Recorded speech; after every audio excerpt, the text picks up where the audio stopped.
Splendid Cartoon Yoruba.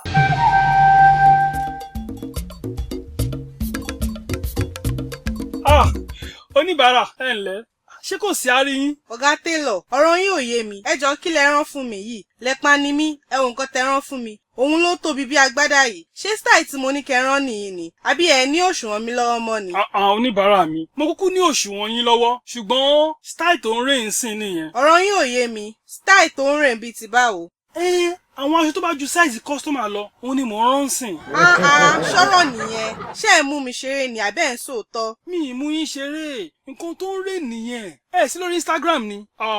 Aṣọ tó bá ju customer lọ, òun ni àwọn tailor ń rán sìn. Ẹ má wọrí, ẹ má bá ń bẹ̀. Bá ń bẹ̀ bíi báwo nìyẹn? Ṣé mo jẹ́ ọmọ iléèwé alákọ̀ọ́bẹ̀rẹ̀ ni tí mò ń bá aṣọ ń bẹ̀? Gbà lọ́wọ́ mi kó tún aṣọ ṣe fún mi jàre. Èmi ò ní lè tún ṣe o. Ó dìgbà tí style yẹn bá kúrò ńlẹ̀ kí n tó lè bá yín tún aṣọ yìí ṣe. Ẹ máa wọ̀ bí ẹ má wọrí, ó máa lọ, àwọn ẹ máa kó yín jẹ Ọlọ́run. Ó dàbí pé orí ẹ̀ ò fẹ́ pé. Baálé mi, ẹ bọ́ síbí. Yé, madam, sójà lọkọ yín. Ẹ sọ fún mi tẹ́lẹ̀, màá tún rán. Ẹ fún mi lásìkò díẹ̀, màá sáré tún ṣe ń sìn. Splendid Cartoon Yoruba. Àwàdà tí ò lẹ́lẹ́gbẹ́.